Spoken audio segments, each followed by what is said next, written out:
So, good evening, everyone. Thank you all for coming. Just to let you know, this event is being recorded with the intention of it being uploaded onto YouTube.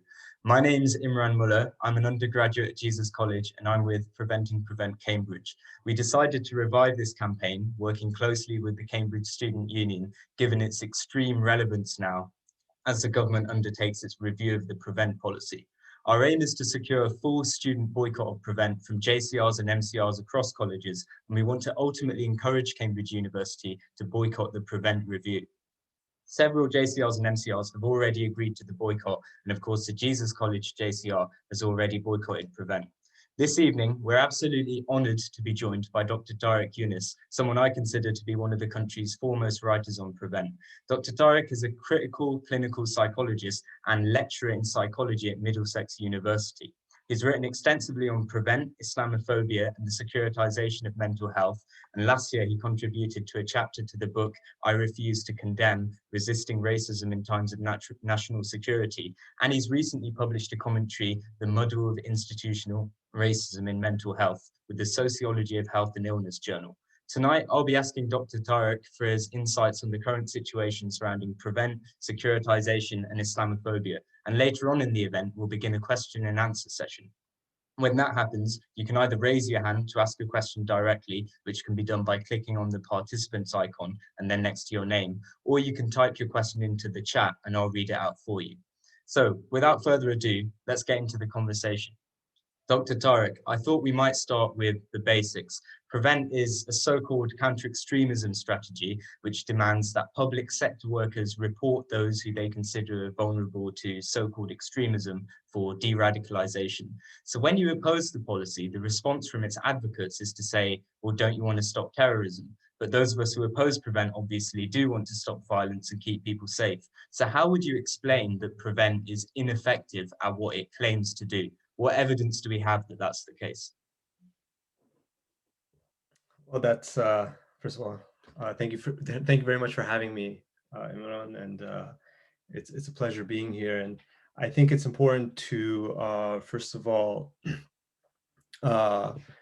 just clarify that I'm really standing on the shoulders of many giants who've been writing about not only Prevent. I see Prevent as a symptom, which is important to think about when we're talking about Prevent. What I mean by that, as a symptom of a policy of Islamophobia as a whole and sort of the global war on terror. I think maybe I'll just preface anything I'm about to say because I think you went straight for the golden question, so to speak. I think there's a lot on Prevent that is very difficult to capture usually within the space of an hour. So I highly encourage everyone who's listening in to go ahead and go out and read the material that's being written and published on Prevent, that's been being written and published on Prevent really for decades now. And that's just one thing to always hold true to. I think if there's anything else to preface, I'll bring it up later. But to your question, so your question is, your question was, how would you explain that Prevent is ineffective at what it claims to do? Okay, so maybe that brings into the second preface. The second preface of Prevent is that a lot of what Prevent is and how it operates and what goes on with Prevent happens behind closed doors. And actually a lot of the knowledge and information on Prevent, such as the mental health hubs, which we can get to, were sort of only disclosed through freedom of information requests. Okay. Now, when we talk about the effectiveness of Prevent, the onus is actually on the government to prove that Prevent is effective. And the government has not done so, right? I mean, that's the whole point of an independent Prevent reviewer, is that they would be able to assign someone who's independent of Prevent to sort of assess and evaluate Prevent what it's doing right, what it's doing wrong. And it's been really telling that over the years, Prevent has in fact resisted being reviewed. When it finally caved into being reviewed, it chose the worst possible people, beginning with Shawcross and now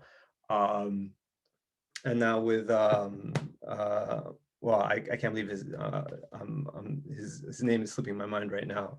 No, Shawcross is right now, but there were two Prevent reviewers, and both have had allegiances with the security industry. Both have already spoken very positively about Prevent. So there's no element of real scientific inquiry here, no transparency. The democratic process itself and the knowledge production is completely flawed and biased, right? Which completely dissolves the entire scientific apparatus. So the onus has been, in a nutshell, on the government to prove Prevent's efficiency. Now, if you were to ask me, well, then how is Prevent still peddled? It is peddled through its own PR, so to speak, that it is efficient, right? That's to say, if I have a burger shop, right, and people were to come to me and ask me, how are your burgers, right? And I tell everybody, well, my burgers are awesome. Yeah, my burgers sometimes don't taste the best in all places at all times, but overall, my burgers are very, very good, right? And so it harkens back to this, this age-old idiom that, you never argue with someone whose job depends on being right. Prevent is not the only policy which has issues of producing its own efficiency, or at least justifying itself. It's one among many in the government today and across the global north. But it doesn't have any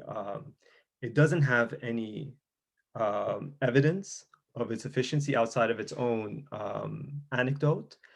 And the one study that was done that was never published online, we only have an article that talks about the study that was taken down from the internet, which was done by something called this Behavioral and Insights team. They looked at the sort of 33 different forms of interventions that are done through Prevent, through Channel for de-radicalization.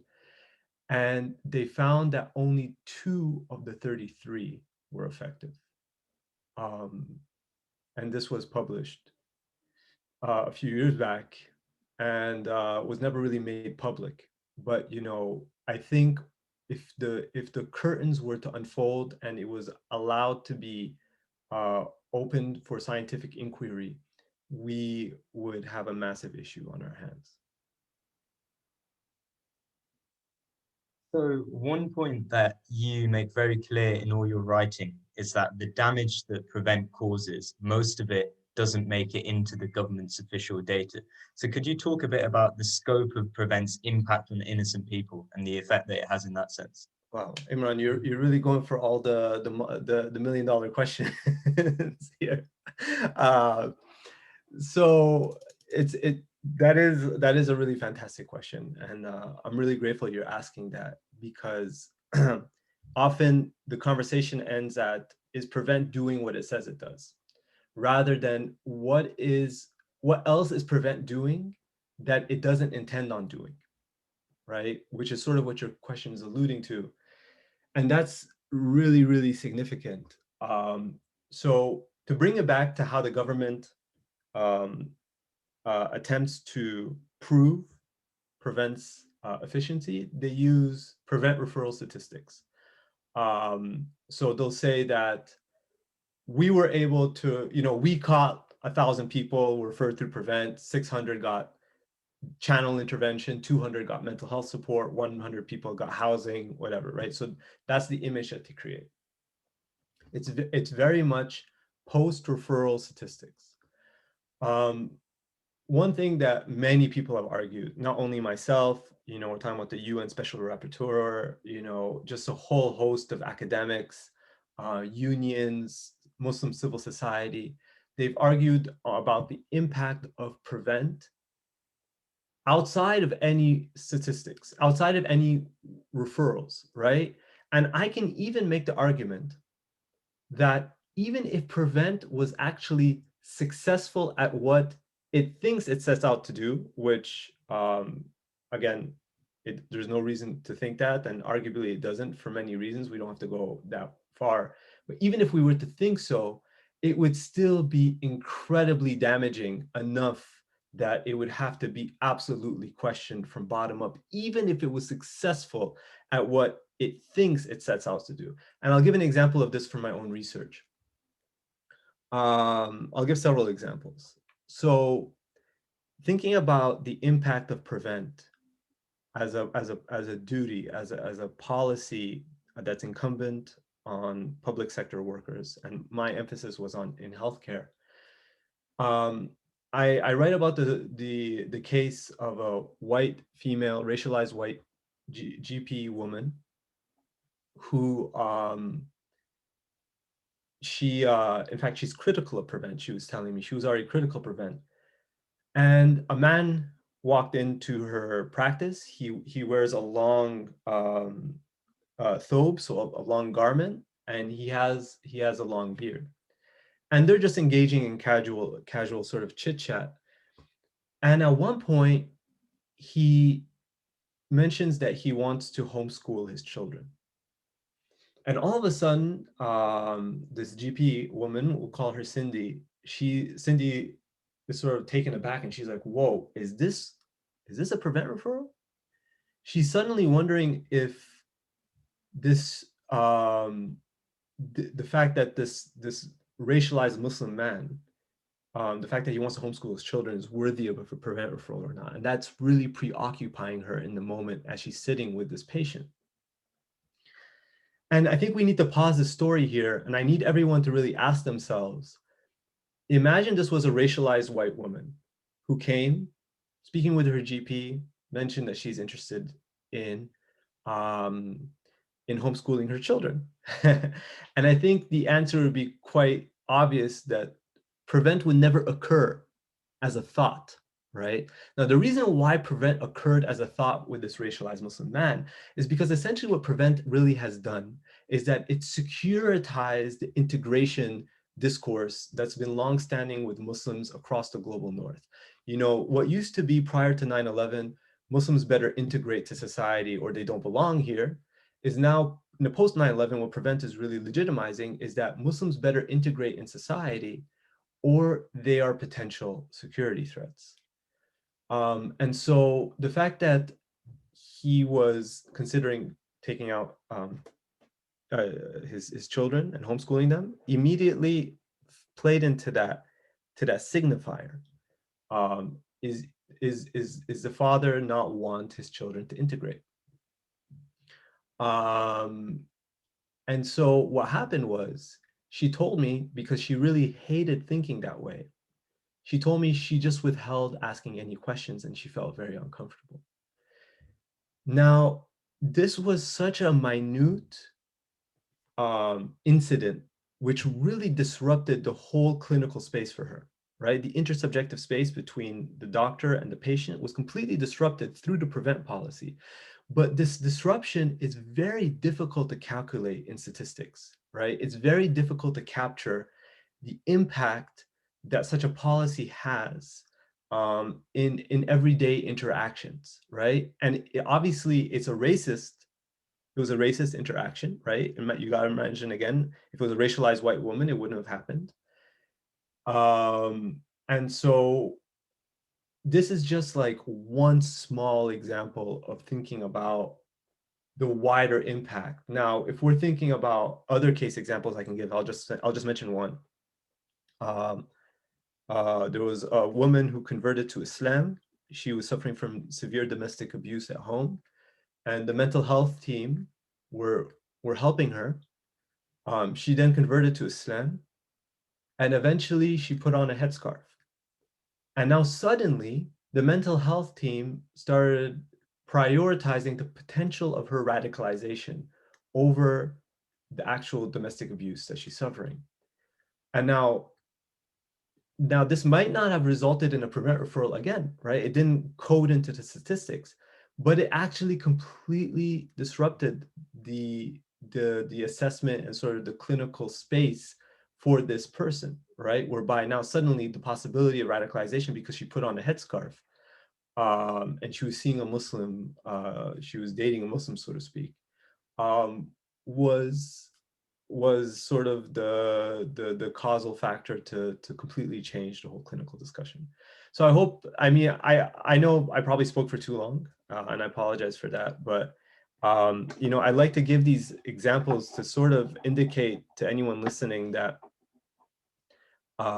you know, the impact of prevent is, first of all, not only about prevent. What prevent is doing is that it's legitimizing a lot of the sort of ways that Muslims are racialized in public consciousness and their association with threat, their association with backwardness, their association with the need to integrate, et cetera, et cetera.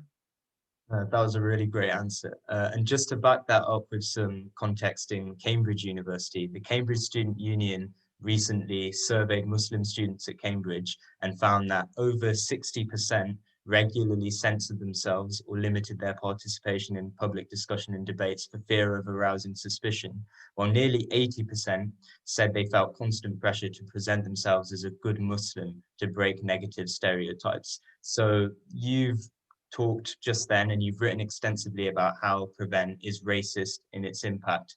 Now, in recent prevent statistics, there's a relatively equal share of referrals for what's called Islamist terrorism and for the far right. And this is usually the response of prevent advocates when you accuse it of racism.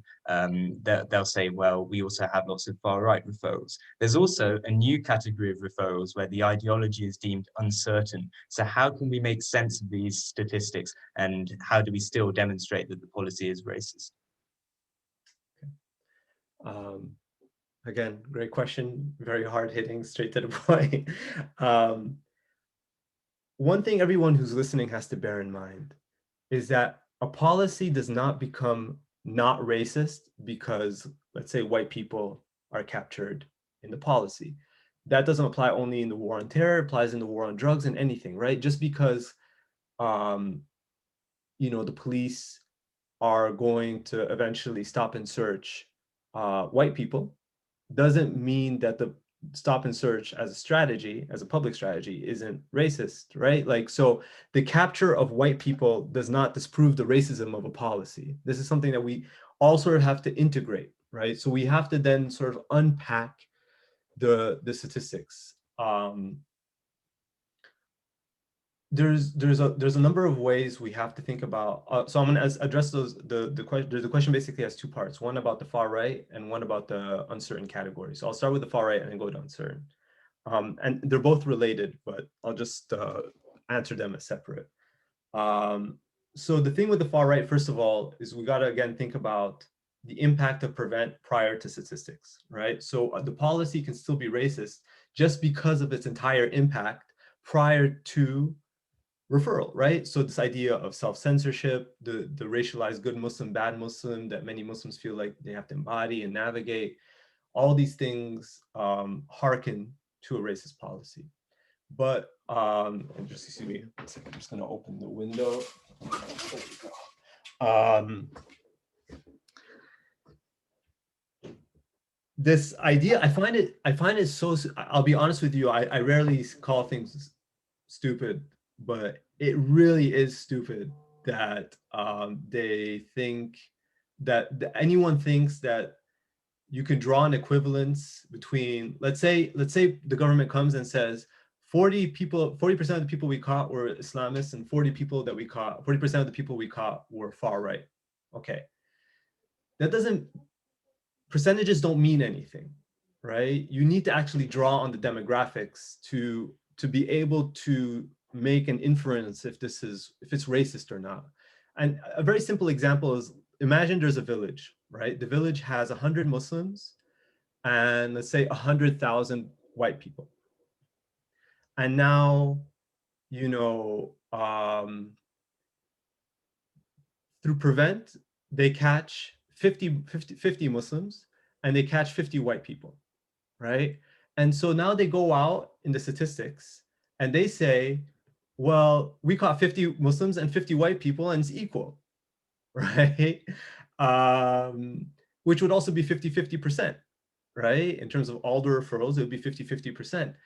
But in terms of the actual impact, literally half the Muslims who live in that city have been caught through the security web, right? So half the Muslims are on a counterterrorism list or counterterrorism database, and a very, very, very, very small percentage of white people are in the counterterrorism database, right? And that's why we have to think more about ratios, right? And then we would find that, you know, Muslims are then like, whatever, 100 or 1,000 times more likely to be referred to prevent than a white person, right? And I think that's just one of the ways in which statistics can serve to obfuscate and sort of muddle how racist the policy is.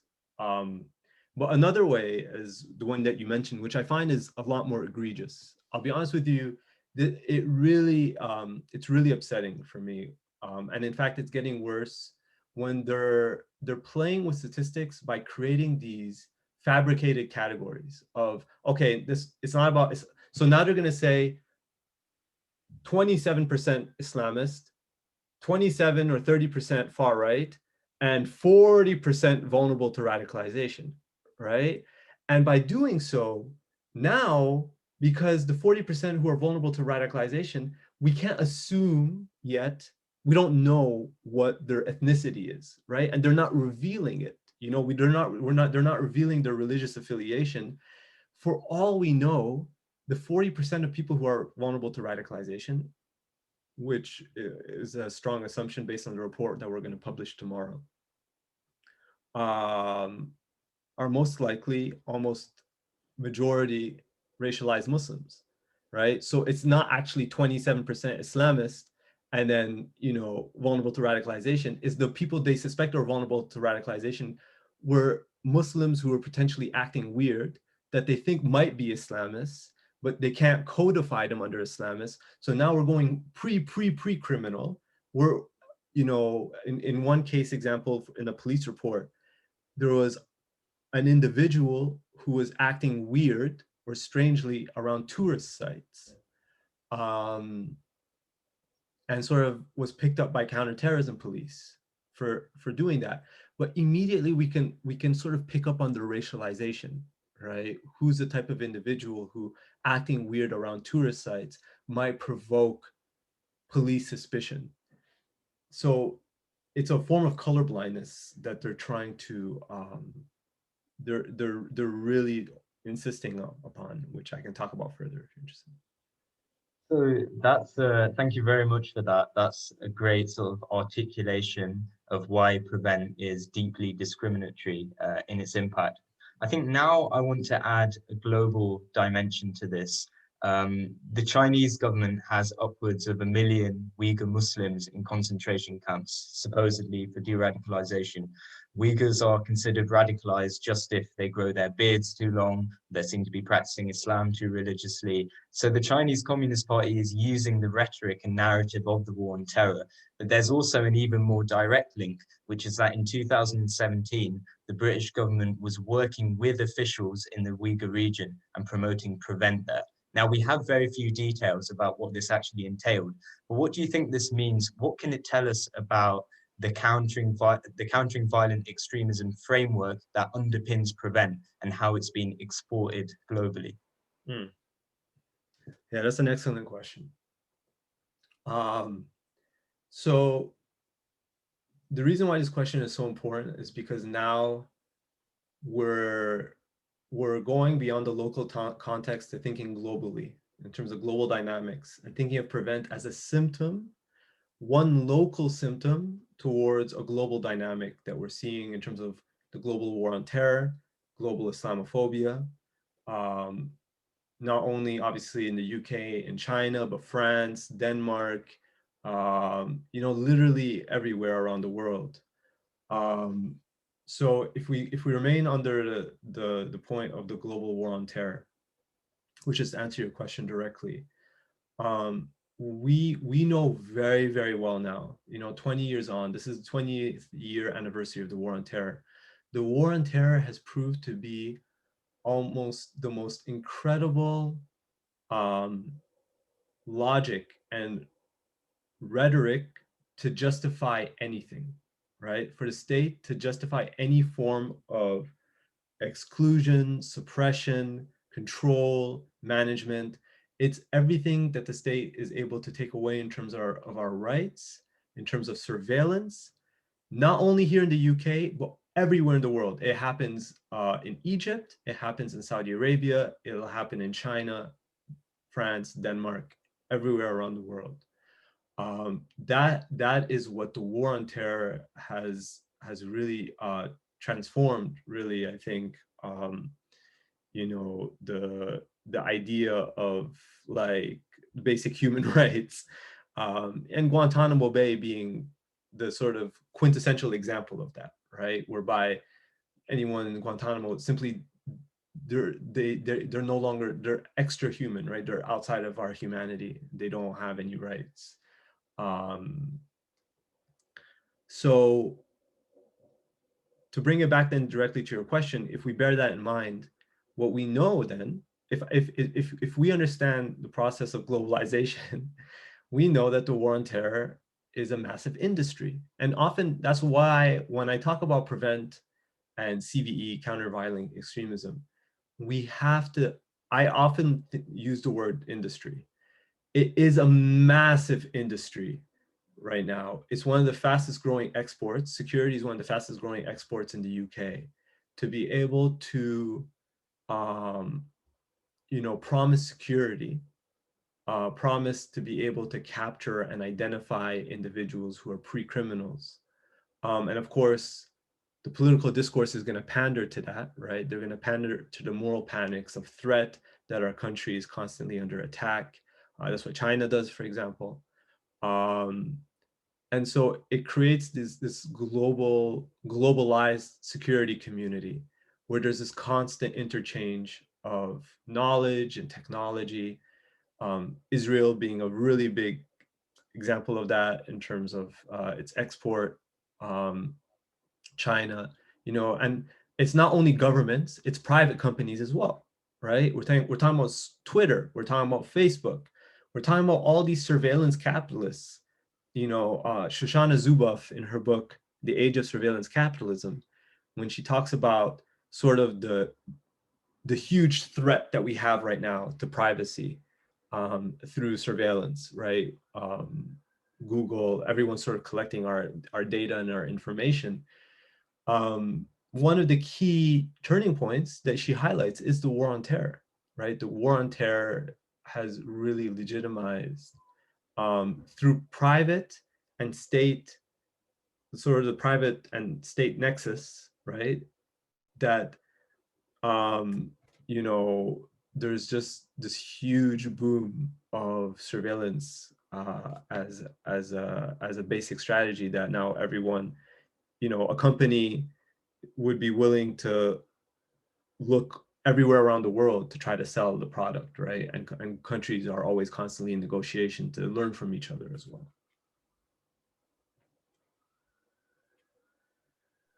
So kind of building on that, let's think about the future of this securitization that you've spoken about. So in the UK, the government's appointed William Shawcross as its lead review of Prevent. You mentioned that at the start. Now, you also mentioned Guantanamo Bay. William Shawcross has written in support of torturing terror suspects in Guantanamo Bay. He's also repeated the far-right trope that more Muslims in a country leads to more terrorism. So it's as though the government's broadcasting, hey, look, this policy is racist, by appointing him as the lead reviewer. And it was no surprise that hundreds of Muslim organizations and human rights groups recently boycotted the review because it basically seems to be a total whitewash. So my question is, what do you think the government's play is here? Why would they appoint a man like Shawcross in an act that seems like blatant trolling? It's as though they don't even care if the review isn't taken seriously. I think you may have just answered the question. I mean, I don't think Prevent was ever taken, I don't think the review was ever taken seriously. I'll be honest with you. I'm also of the opinion that Muslim civil society concerns in general weren't ever really taken seriously, right? Muslims were sort of in a position to either get on board or be forgotten about. And if we think about, I know this is maybe slightly tangential to your question, but I find it quite relevant. You know, one of the things that when I teach on Islamophobia, often people teach on Islamophobia as forms of hate crime and, you know, discrimination. But I think of Islamophobia as the management of ideal Muslim thoughts and behavior, right? So in a way that this is what an ideal Muslim should think and act as a British citizen, and sort of, you know, that which sort of goes outside of that sort of very, very strict good Muslim category is a bad Muslim, and, you know, is then sort of receiving of like public abuse and state abuse and all these different things. So it's, you know, it's just one of those things whereby I think there's a very big performative dimension to the prevent review, right? Again, I think it was very telling when every time they set out to do a prevent review, they always framed it almost explicitly like we're trying to explain and show how it works, right? But that's not a review, right? Like that's not, if I were to review your performance, you know, Imran, let's say you're about to, you know, you're about to do a project and I'm supposed to evaluate you, you know, and I set out to already set out beforehand to tell everyone else, I'm going to look at Imran right now and I'm going to try to demonstrate to all of you how good Imran is, right? Then that's not a review. That's it's theater, right? I mean, it's completely unnecessary. It's a waste of time, which is why you know, it was boycotted, obviously. I'll just mention two things very quickly. I think there's an element that to your question that often isn't really picked up on in public discourse, but people should be aware of it. There's an incestuous element here that the people who have been pushing for prevent, the people who end up reviewing prevent, the people who are sort of in the PR prevent, they're all sort of like they're all interconnected, right? Henry Jackson Society being a neoconservative think tank, they're the ones who were initially pushing for prevent. Shawcross, lo and behold, used to be part of the Henry Jackson Society, right? So there's this element of like, you know, almost like a very obvious group of people who are invested in the strategy, and in a way that also explains why they just don't care about anyone else, because of this terrible relationship between these private think tanks and government policy. I had another point to say, but yeah, I mean, I think just the obviousness of how bad this bias is so obvious, or as salient as it is, you know, I think in a way, you know, I guess they just really don't care. But in a way, in my experience, it keeps pushing more and more people, such as perhaps anyone listening in on this, you know, say like, how can the government just be so like unscientific and undemocratic? And it's pushing more and more people for like, hey, can't we really have a very fair and just independent review of prevent? And I think there is some push for that right now that would be truly independent from government influence, that would really take in consideration its racism and other things. Thanks. So I'm going to sort of take the long view now. The broader context of all this is rising Islamophobia and nationalism across Europe.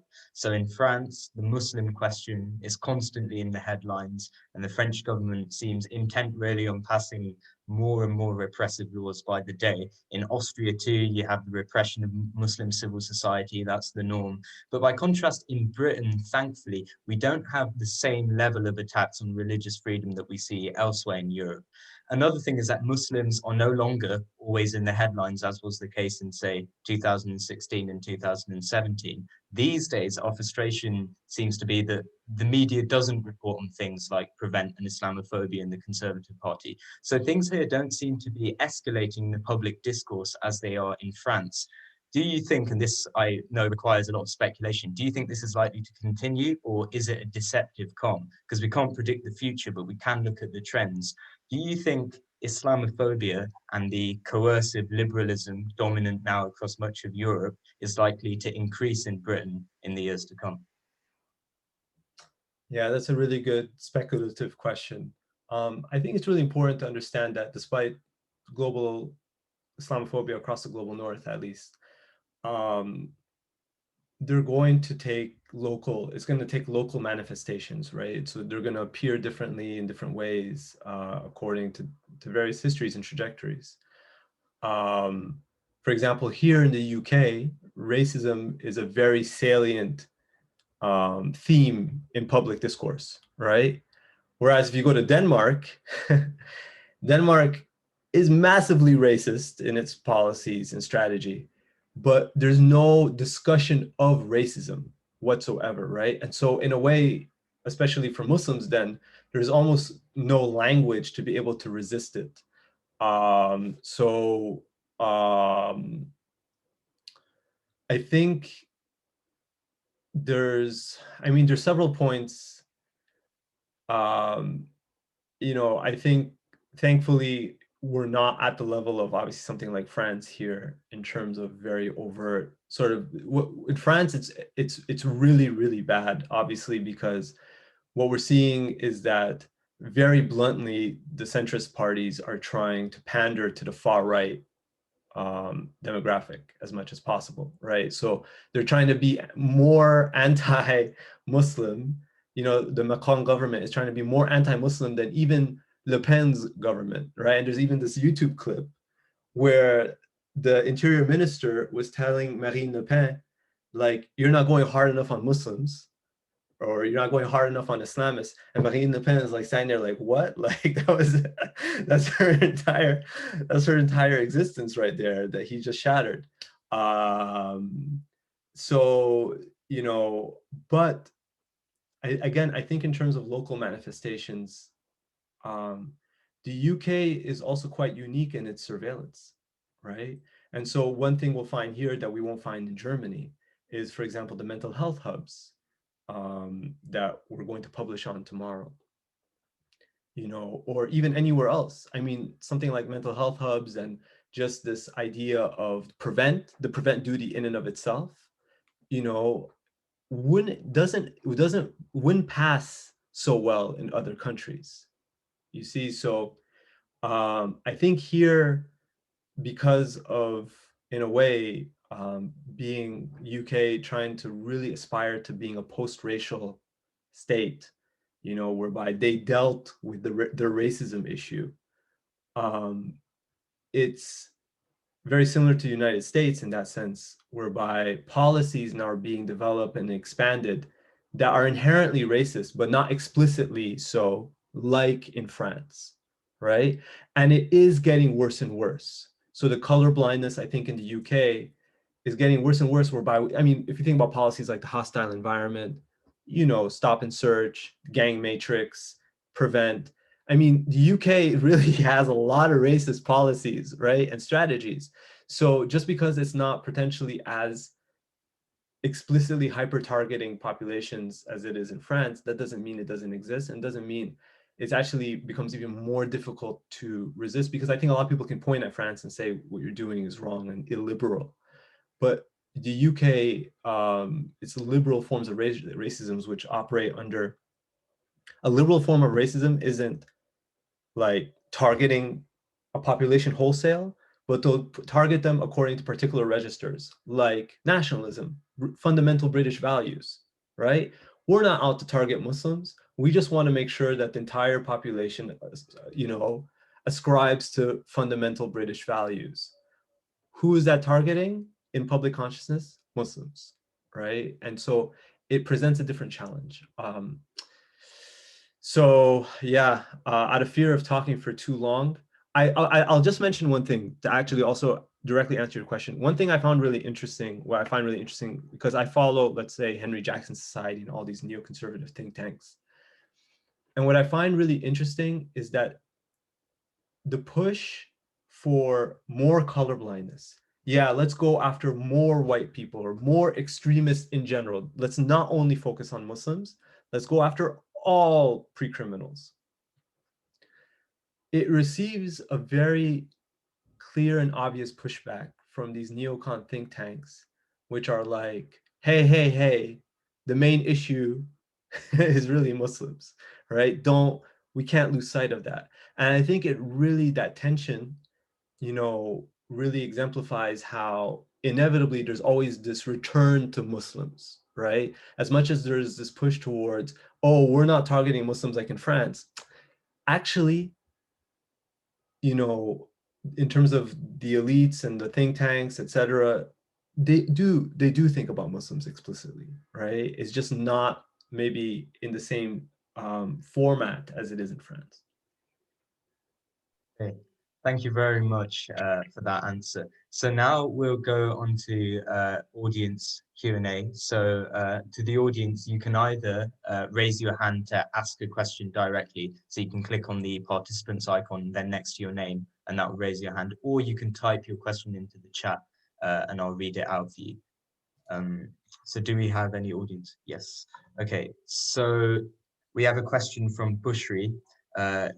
I would like to ask, since Prevent has so many flaws, what can be done to actually target extreme radical views in the Muslim and other communities? Also, at what point can we say targeting a belief for being extremist is wrong/racist versus being valid? For example, would referring a Muslim to Prevent for anti-LGBT statements be racist? I'd say no, but many Muslims might argue that this is within their right to have religious beliefs, regardless of how many people are hurt as a result. So where and how do you draw the line? Jazakallahu khair, and thank you for taking the time to give this talk. Thank you for the question. So that's, I see the logic behind the question, right? So the whole point brings it back in a way to sort of how Prevent has been evolving for the last 10 years, which is about fine-tuning our understanding of extremism, right? So it's a question of always fine-tuning. Can we find that almost perfect, potentially objective marker whereby we can distinguish quote unquote normative Muslim beliefs and thoughts from quote unquote extreme or radical beliefs or thoughts. And the issue at hand is that we can't. Extremism is not a valid category, right? So the question actually falls back on its head, because one of the issues is that we have to understand that extremism is something that we call normative, right? So it's dependent on the value system in which it's embedded. And so if a society deems it extreme to call Israel a settler colonial state, then so it shall be extreme, right? And so the only normative, the preferred normative view for Israel-Palestine is to think about it in terms of an equal conflict between, two nation states, hypothetically.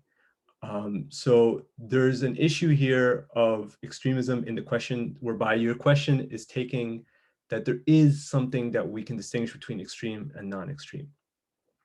The answer to that would be, which is what a lot of people have been saying, is that we need to be hyper-specific. I've been encouraging Muslims, but also just people in general. Okay, fine. You see behaviors that we don't agree with. Okay, then let's talk about those explicit behaviors, right? Whatever they might be, and especially those that we might vehemently disagree with, right? Let's be very specific about the behaviors that we're talking about. Let's not make these generic very highly politicized categories like extremism. If it's about, Muslims being speaking out against LGBT, as you mentioned, then where do we draw that line, right, between what might be potentially a protected sort of religious view and something that is obviously much worse than that, right? And I think there's a point here that Prevent is securitizing, right? So Prevent is securitizing, again, all these long-standing debates and discussions that have been had, instead of it being one that can and should be discussed, right? Like, okay, where is that line? Like, there is homophobia in the Muslim community. Okay, I agree with that, but now is the proper response now that suddenly if we find a Muslim who is homophobic, is the proper response then to securitize that, right? And we know, like, people like Judith Butler have spoken out against that, right? Securitizing all these, if we're getting to specific issues, securitizing them makes them worse, right? Like, you're not actually resolving the issue. You're in fact exacerbating it. So I think there are difficult but important discussions to be had. I think extremism and Prevent and counterterrorism doesn't offer anything positive in regard of those important issues that are occurring within the Muslim community. I mean, you mentioned LGBT, but it's also misogyny, right? Like, I know an example from my personal experience whereby a Muslim man in a clinical setting was clearly a misogynist. And the way they were talking about him was that he was an extremist, right?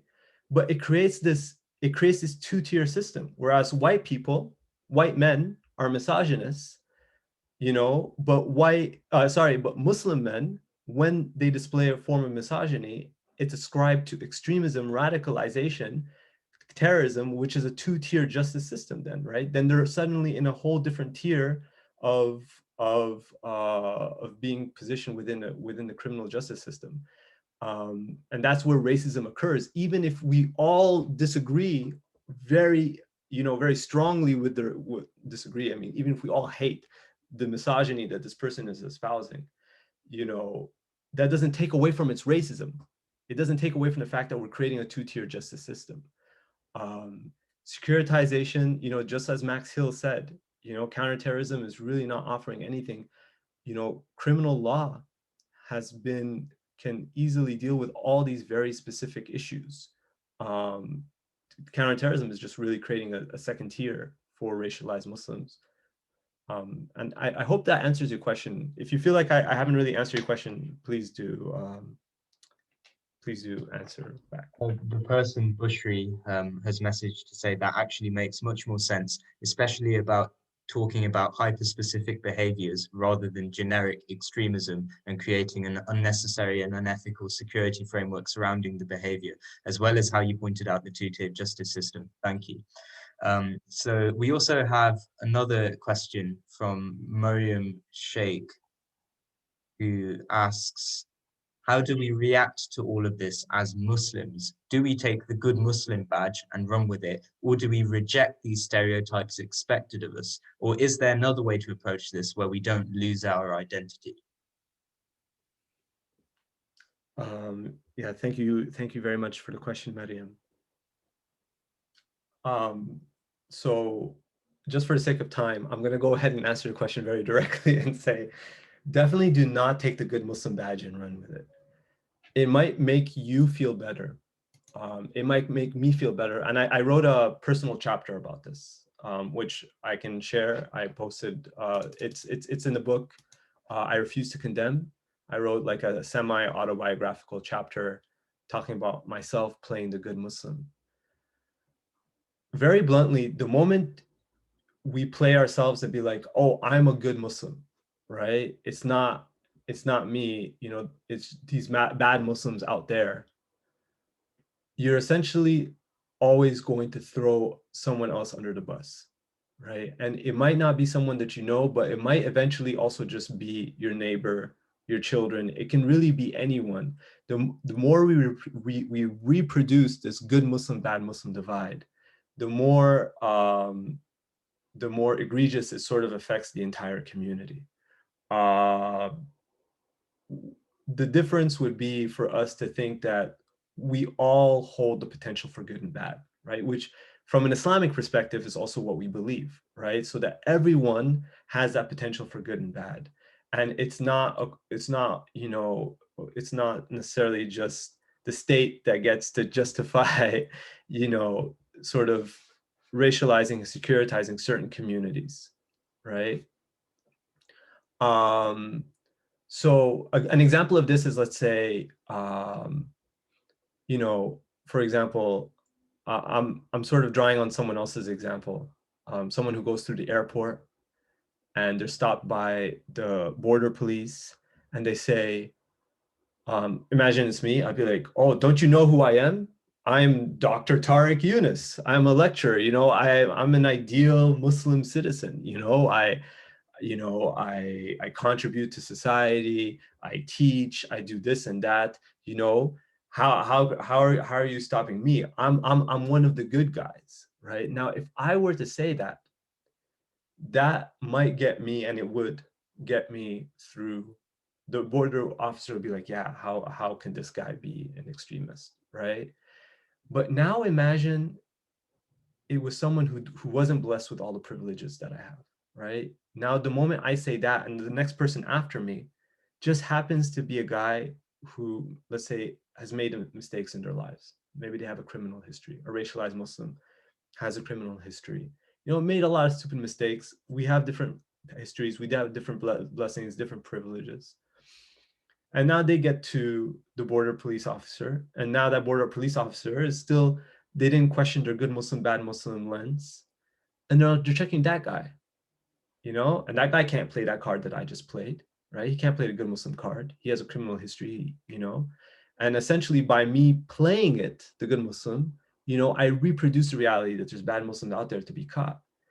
And potentially now that guy just got thrown under the bus, right? And I think it's really important for us to always think about the most disadvantaged in our community, and not just among us as racialized, or let's say within the racialized Muslim community, but really, you know, everyone who's marginalized in society, right? Those who play ideal model citizenry, model migrant citizenry, for example, are always throwing under the bus those migrants and immigrants, refugees, asylum seekers, who maybe haven't been blessed with those privileges, and will get burnt for it.